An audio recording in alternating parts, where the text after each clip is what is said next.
Thank you to you and Manuel for inviting me. Good morning, everyone.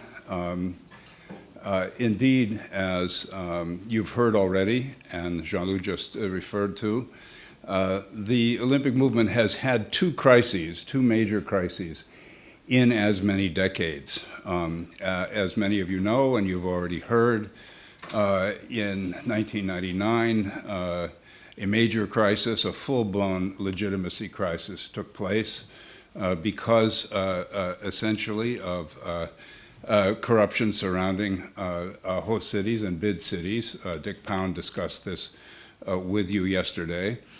And largely through the reform agenda enacted by the 2000 Commission, IOC 2000 Commission, and the foundation of WADA, those two things together quickly dampened the crisis, and the IOC maintained control over the Olympic Games, and the Olympic Games more or less remained as we've come to know them.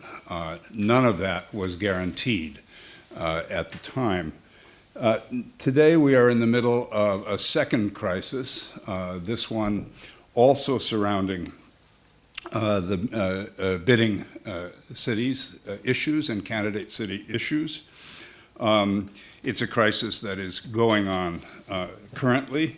In a nutshell, it comes from the fact that fewer and fewer global cities were interested or able to bid to host the Olympic Games.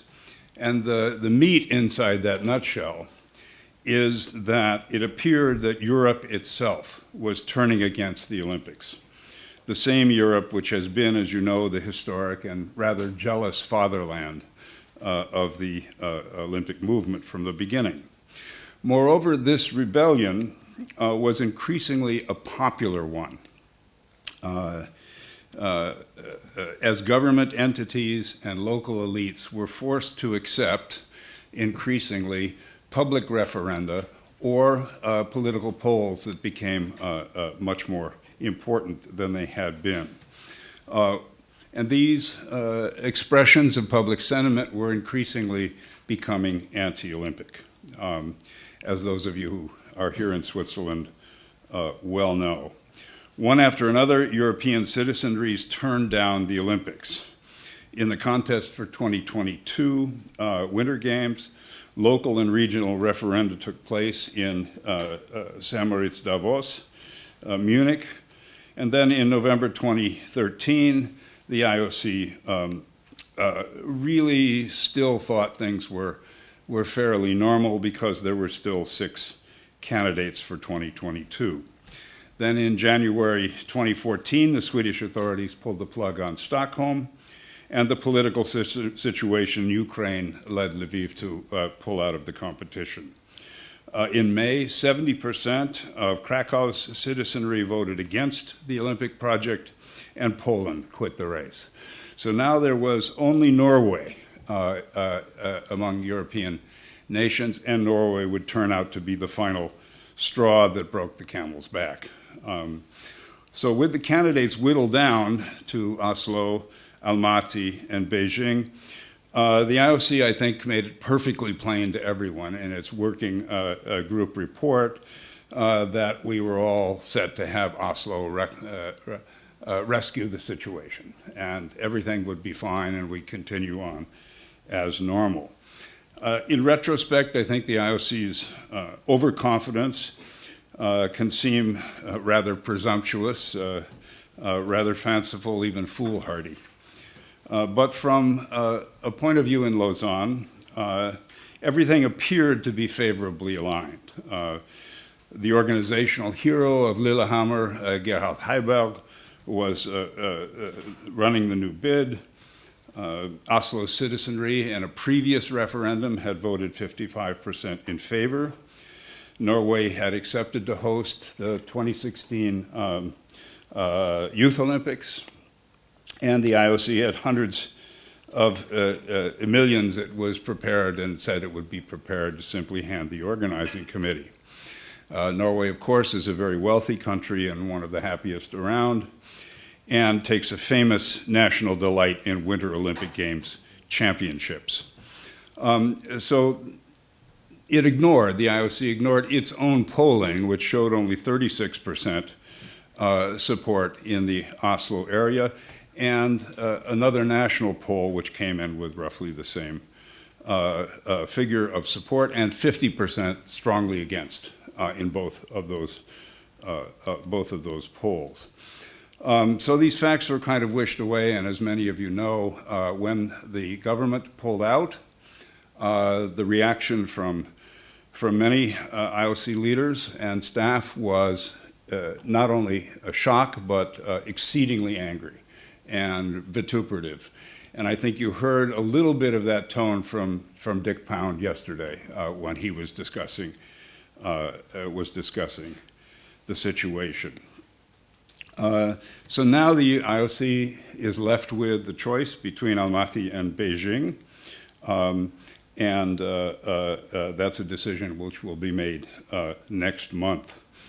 And this has led to a kind of general commentary in the media, but also quite widespread in public discourse that's typified, for example, by a headline in a recent headline in The Independent in the UK.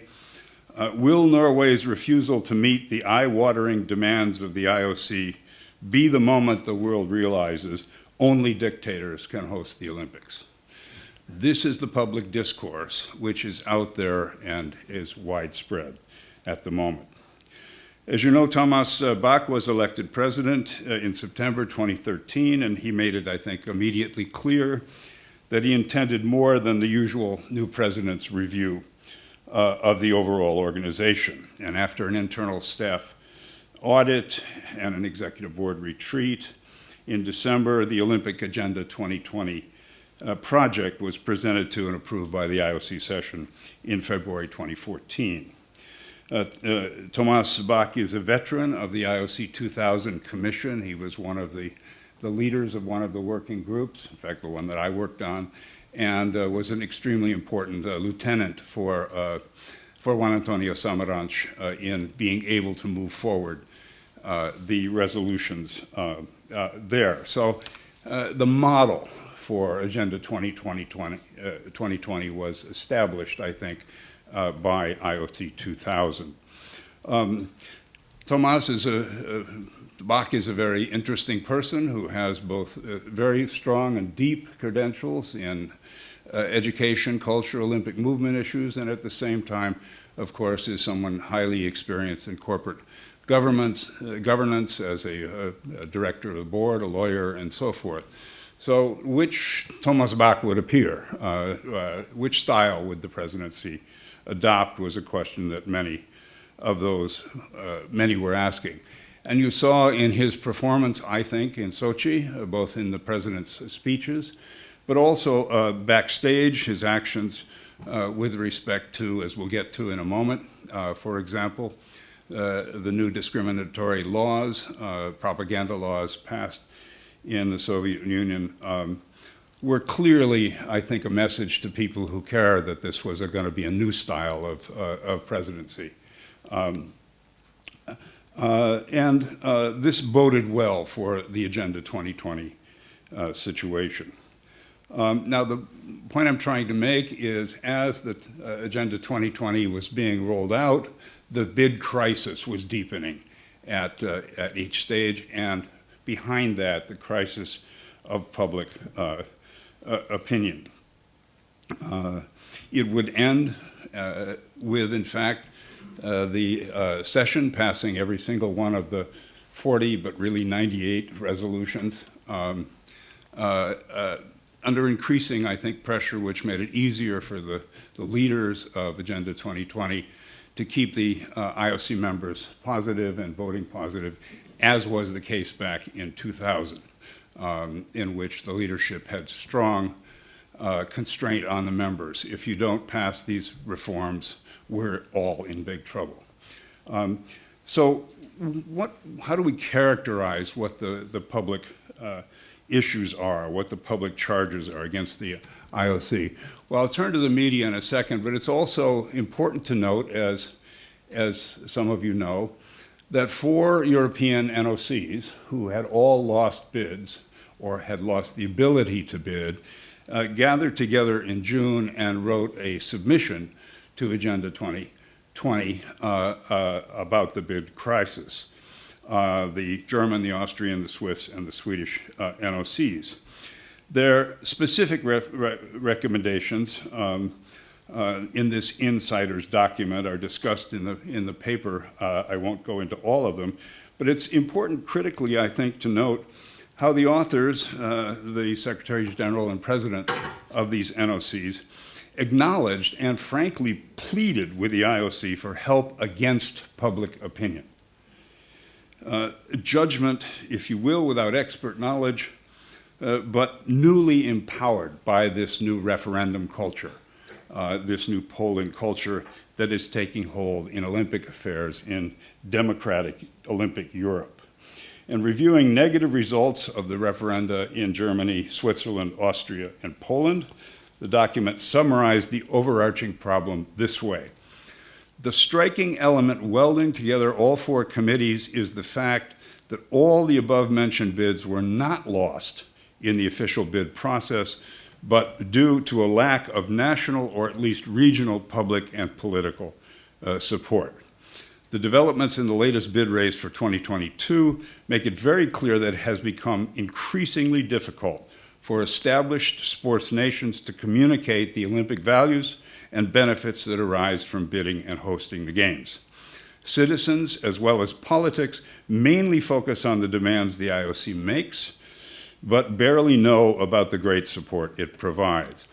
As a result, more and more nations, especially European nations, either do not dare to submit an application anymore or withdraw it later on, just as happened with Stockholm and Krakow.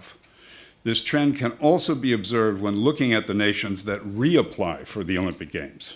The number of nations that apply for the Olympic Games for a second time after an unsuccessful bid significantly decreased in the past 5 bid cycles. In the current race for 2022, there's not a single one. So an extraordinary feature of this document is, I think, that the NOC officers saw nothing whatsoever that they could do or could have done differently to change this public opinion. Instead, they placed the burden entirely on the IOC, which has to climb down from its ivory tower, face the public, and get to work.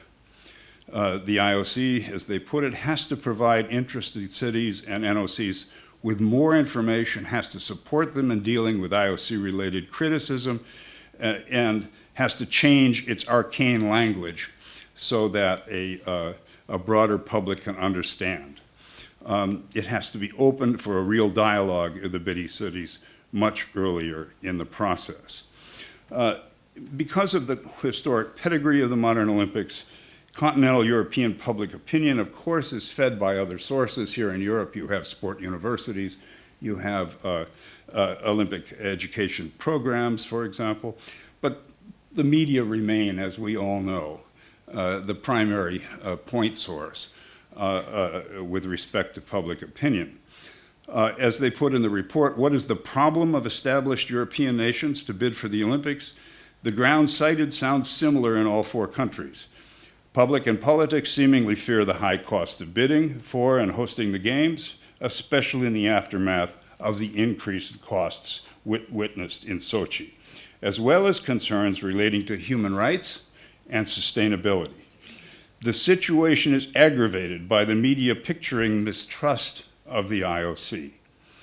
So you don't really need a formal content analysis of all the media coverage in these particular publics to recognize that the NOC report's authors really have correctly identified the 3 main themes. The first is, of course, cost overruns and white elephants, all the things that Dick Pound discussed yesterday. The second is, indeed, mistrust of the IOC itself. As the report rather politely puts it, the media are not always quite so polite. And finally, the discourse on human rights and sustainability raises what I want to call the Olympic movement issues and marks, I think, a growing public skepticism as to whether any such thing as the Olympic movement still at all exists. And as I'll make clear in a second, by movement I mean movement. I don't mean the Olympic system, which Jean-Loup and others have so wonderfully laid out for us yesterday. Of course, the point source, and what I'm arguing in this paper is that one has to re-weigh these different three factors. The report really stressed so much the first and barely indicated the other two. But in fact, the attitude toward the IOC and the Olympic movement issues, I think, are driving the issues as much as the cost factors. So if they're not addressed, this is my argument, in the same way as issues of cost, issues of finances, issues of white elephant venues, all the other things that are on the table, the reform is not going to be as successful. And this is, I think, the main point that I want to stress with you and that the paper goes into. So I'm not going to spend a whole lot of time on what the 2024 recommendations were with respect to the cost issues. Dick Pound laid out quite a lot of them. Some of you have read them. Others have discussed them here. They're fairly extremely important and fairly straightforward. And of course, as Dick absolutely was correct in saying, the $51 billion figure for Sochi, the so-called cost of the Olympics, that absolutely, when you do a media content analysis, you find he's absolutely right how incredibly important that was. And when that number is out there in the public, then no wonder that it doubts what any bid committee is suggesting, whether that's Oslo's $5.4 billion proposal, or Sam Moritz's 2.6, or Stockholm's 1.5 billion US dollars. And of course, the variation makes the public doubt even more how rational these proposals are. But next to 51 billion, why is it the public suspected they're lying and there must be going to be massive cost overruns? And of course, in Norway, the opposition, as Dick said, and elsewhere, had a field day, as one opposition politician put it, believing that you could do the Oslo Olympics for under 8 billion, he said, is like believing in Santa Claus. That's what's out there. That's what has to be contended with. So, as you know, there are a whole system of cost reforms in Agenda 2020. I won't go into them, but we can talk about them in the discussion if you'd like. They're extremely important. The question is, have these changes put an end to the bidding crisis? It's, I think, far too soon to tell.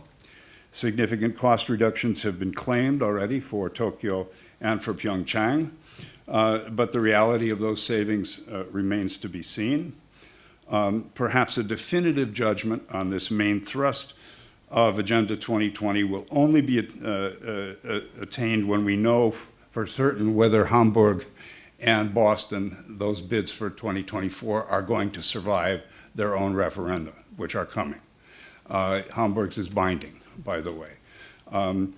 As you know, Paris has come in, perhaps Budapest will come in, perhaps Baku will come in, but I think it's far too soon to say that even with respect to the Summer Games that anybody is out of the woods yet.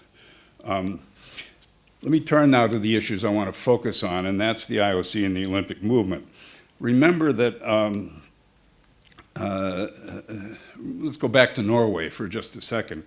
On the very day that the Norwegian government pulled the plug on the Oslo bid, the Norwegian media had a field day publishing what they took to be horrifying revelations from a, quote, 7,000-page IOC handbook.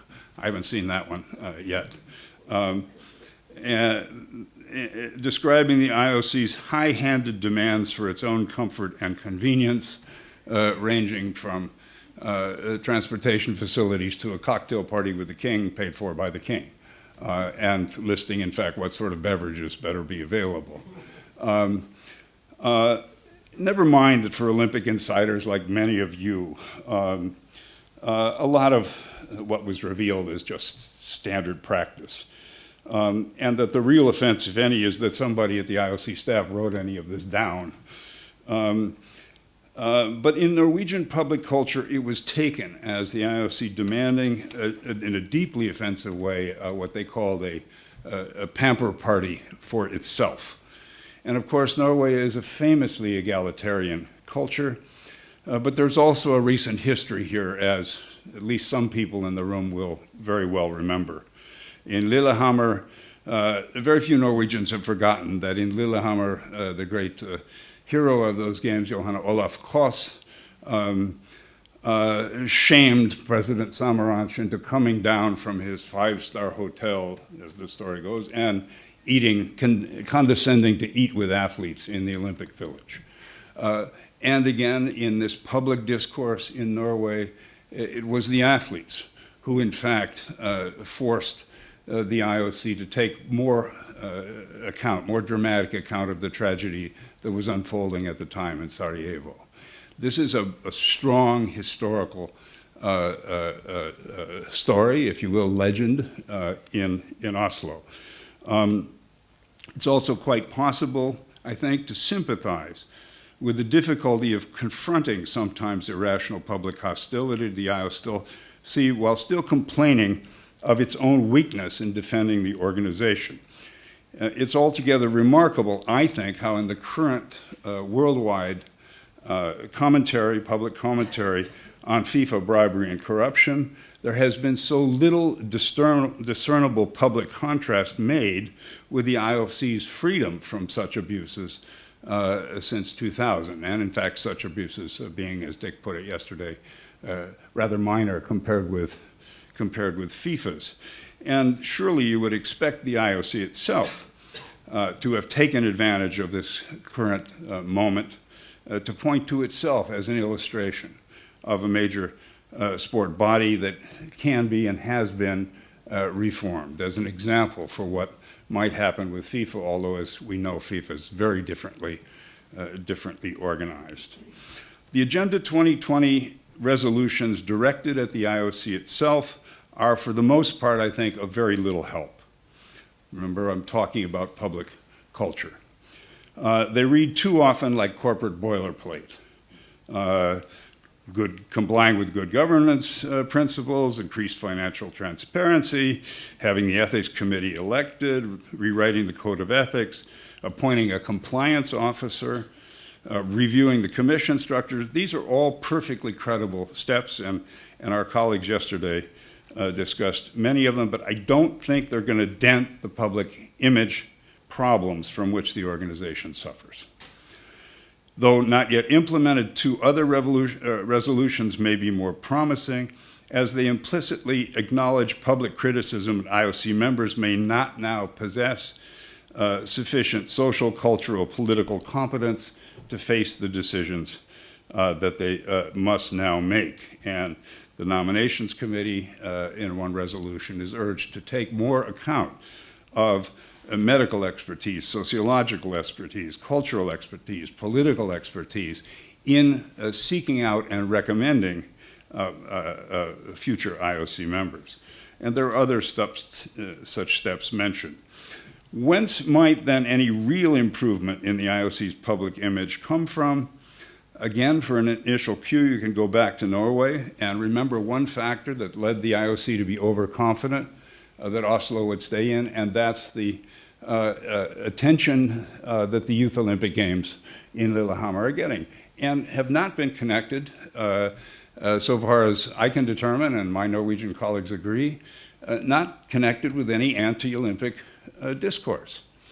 I think that tells you something very important. As you know, Youth Olympic Games are more closely associated with friendship, international understanding, culture, education, youth development, festivity, that is to say, with key Olympic movement themes. And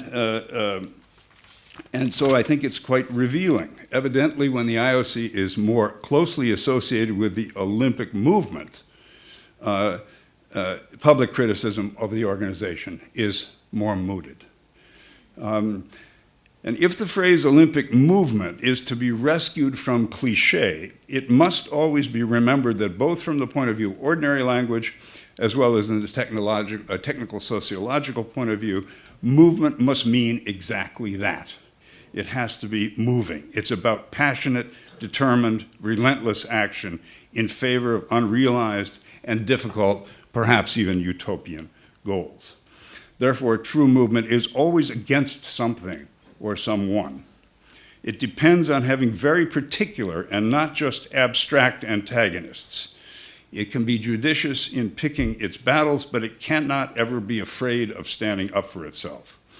A true movement is always, as we sociologists say, about charismatic struggle. In the language of the great Max Weber, who taught us all, in his central doctrine, it's rationalization, particularly of the interwoven bureaucratic, managerial, and economic kinds that are the enemy of charismatic movements. That is to say, movements die when they become too evidently concerned with the material consequences of principled action. And this is what I think the tension is.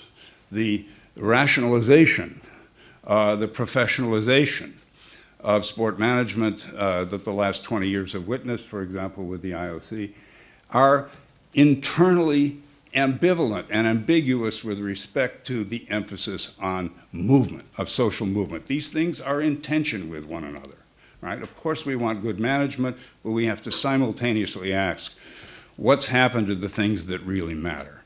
And I think this is what the public is asking at the moment, at least in Europe and elsewhere. As you all know, and over the last, many of you know, over the last 20 years, this has become the dominant spirit in Lausanne, the spirit of rationalization. With, as Dick Pound recently put it in the media, the problem with the bid cities is the imposition of a made in Switzerland, one-size-fits-all set of criteria, that this must be overcome. Well, what about Agenda 2020? What does it do with respect to the Olympic movement? And here I think the results are extremely mixed. An initial reading of the resolution can only be disappointing in this regard. To a great extent, the Agenda 2020 looks like a case of, as we say, round up the usual suspects. Sustainability is a kind of blanket theme, covering everything from legacy, socioeconomic matters, environmentalism, etc. Of course, we have to have continuing emphasis on gender equality. Clean athletes have to be better protected. Let's do better with our relations with differently abled sport. And of course, we want more Olympic values-based education. In the resolutions, there's no particularization of Olympic values, and this absolutely deadening language, which is the complete epitome of routinized charisma, functions once again, I think, to destroy rather than to revitalize the very thing that's intending to create a renewed sense of a social movement. And there's vague stuff, Resolution 23, engage with communities. Well, that's nice, but that turns out in the particularization, get a new virtual community for athletes and volunteers. In other words, trivial things, or else completely vague, engage with the general public. What on earth does that mean? Now, I don't want to suggest to you that these issues, environmentalism, anti-doping, sport for development, culture and education, are not important. And any of you know me and my work, you know what I think about their importance. But the way they're handled in the report is not going to turn anybody on, and it's not going to change anything. I think, however, there's a real difference with a different story with the complex set of Olympic movement issues usually labeled human rights. And here the report makes a real difference.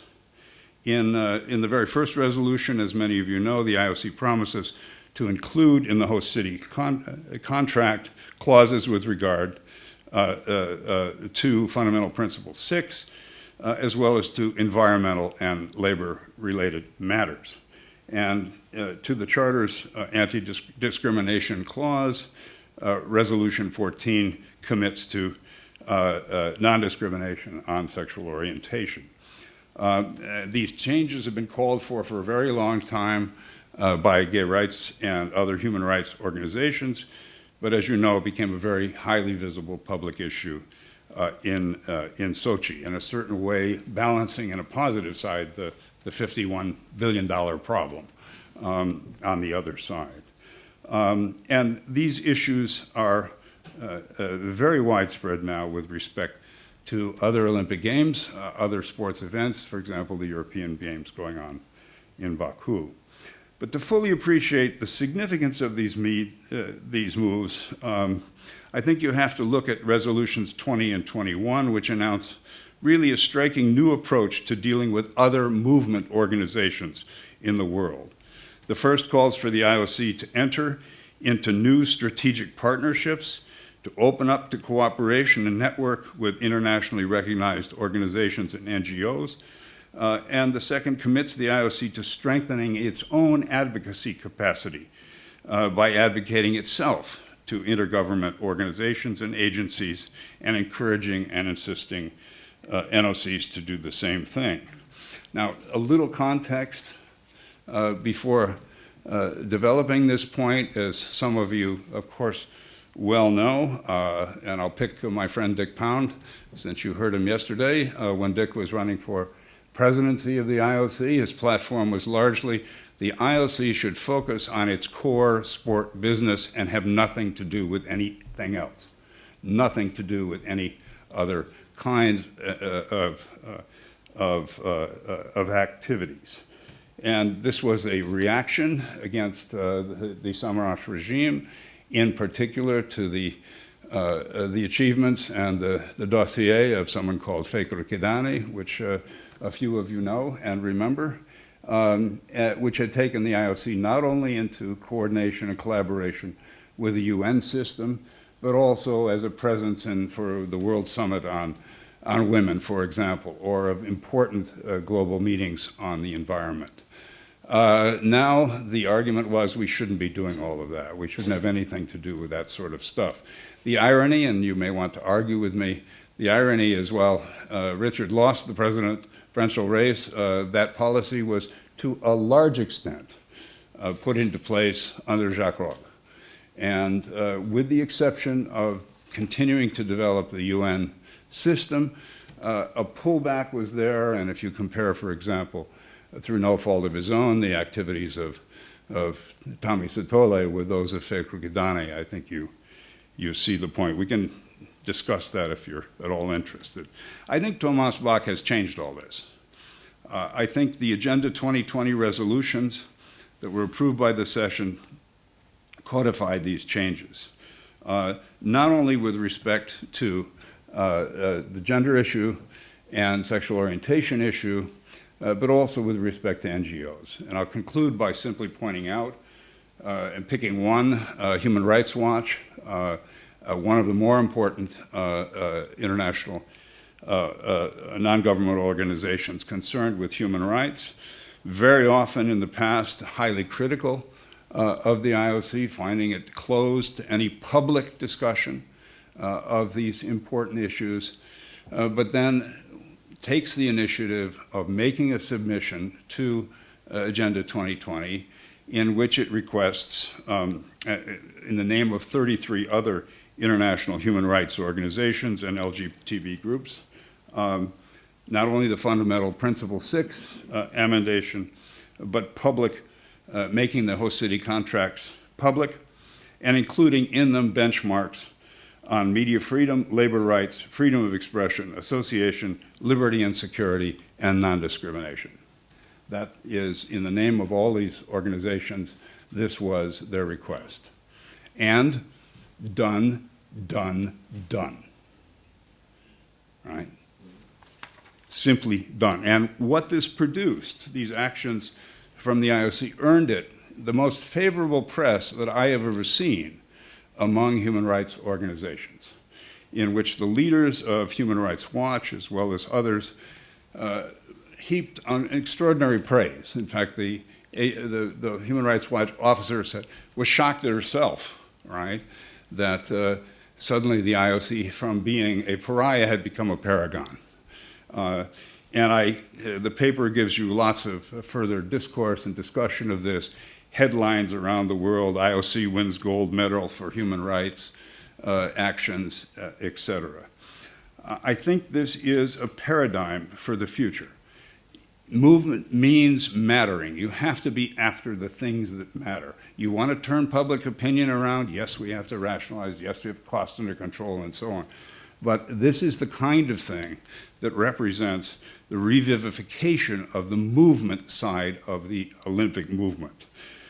Of course, these are complicated matters. No one thinks they're easy. Of course, in considering right now the decision between Beijing and Almaty, is this as the big Tibetan human rights organization puts it, this is the devil's alternative. Obviously, both countries have major human rights issues, and you can read the country reports from Human Rights Watch or from the UN to get the details. At the same time, engaging with them is precisely being a movement, being active, not being passive in front of them. The IOC knows what it's going to get if it goes to Beijing. Only it's going to be, arguably, many would suggest, I would certainly suggest, even more difficult. That is to say, the Xi Jinping regime has made moves, and that not only is there no one thinks, or very few people think, that the gamble of China will open up more if we have the games, that has come to fruition after 2008. And many, many human rights, important scholarly and human rights organizations, analysis of this. The current climate is arguably even more difficult. Beijing offers a blank check. Beijing offers assurance of managerial control.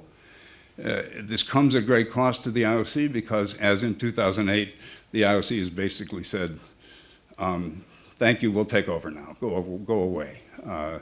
As some of you remember, Jacques Rogge, on the second day of the Beijing Olympic Games, canceled the Coordination Commission meetings in the morning that are traditional with the organizing committee and the executive board, ostensibly because everything is going so well, we don't have anything to discuss.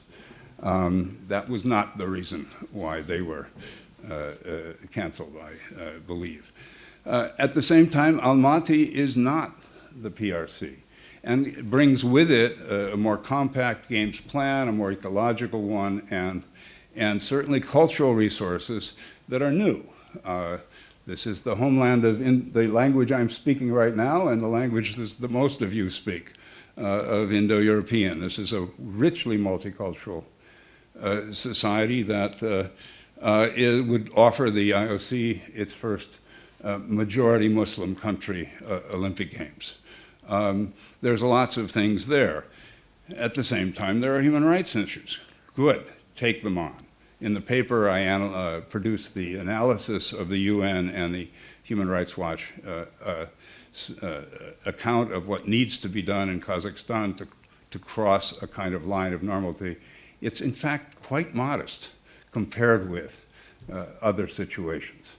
Is the IOC out there fighting right now with the Nazarbayev regime? You want the games? Here's the 5 things the UN wants you to do. Which are you prepared to do? Let's not be naive. Sports organizations are not sovereign states. That's not the point of knowing in advance that you'll be successful. That's not what a movement is.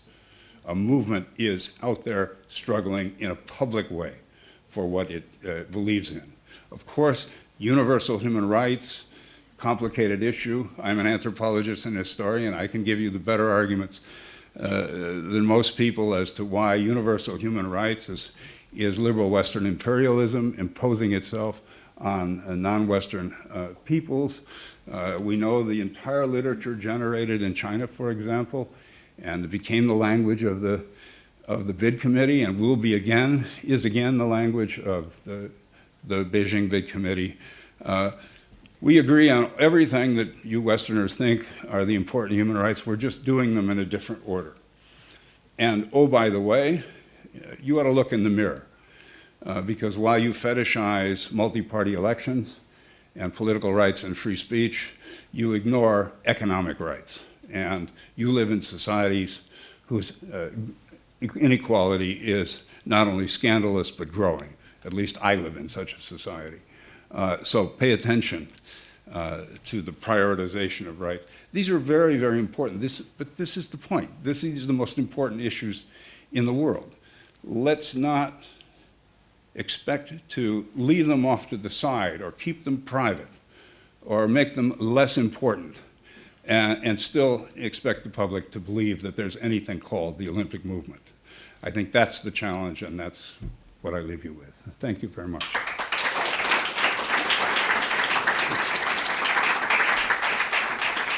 Oh, thank you very much, John, for this wonderful, bravo. And we are looking forward to read your paper, of course, which, by the way, will be published, I hope, before the end of the year in the academic journal called Sport in Society.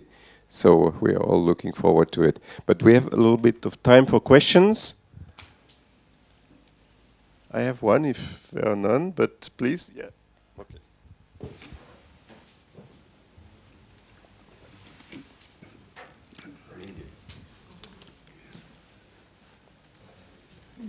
Thank you so much. So you spoke about the crisis that has been surrounding bids since the last year. Also, there's been a new trend where host cities have given up their rights of hosting games. It started with the Asian Games of 2019 by Vietnam. Actually, it started in Denver in 1975, but go ahead. And then again, Brasilia has given up their rights for the FISU Universiade, and then the Dutch NOC has given up hosting the European Games. So do you think the Olympic Games is safeguarded from this trend that has become very strong in the last year?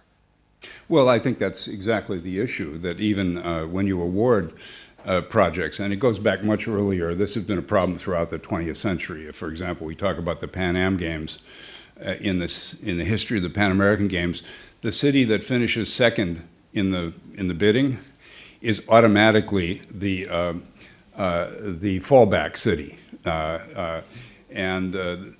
It's repeatedly been done in the Pan American Games, for example. So yes, it's a long and difficult problem.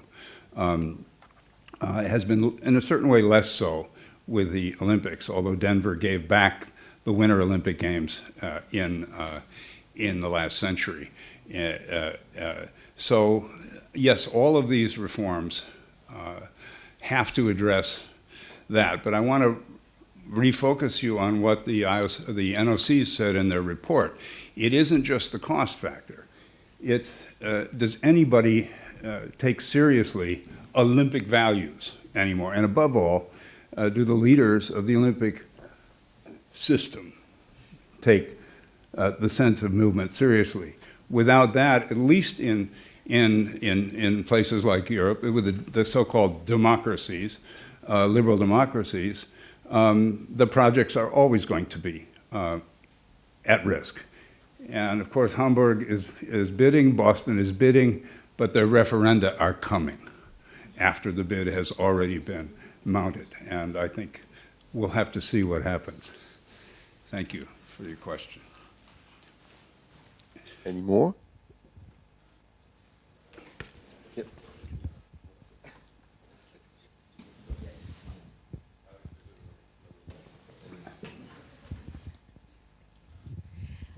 You just spoke about Olympic values. So my question is, evidence is showing that sport can contribute to building values. And I know your work, so I'm not, I know where you stand on all of this. So what are we doing wrong, the Olympic movement, the IOC, in terms of, not... Well, look, here's what I meant by that. And this is, again, any of you trained in the social sciences, you know this. principle from Emil Durkheim in this sense. The greater the diversity of cultures you're trying to pull into cooperation, the greater difference that's present, the more likely that your representations, your symbols, your language will become abstract. All right? That's a law. Anybody here doesn't believe in justice? Oh gosh, okay. Anybody here doesn't believe in the death penalty? Oh, now we gotta fight. Okay.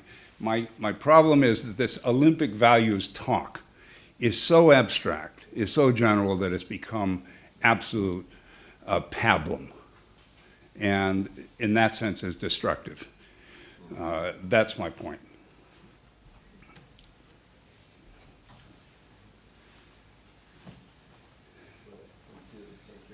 I think the main, I fully agree with all what you said, and the main difference between the system and the movement are the people. In the movement you have the people, the sports people, maybe the athletes, the Paralympians and so on.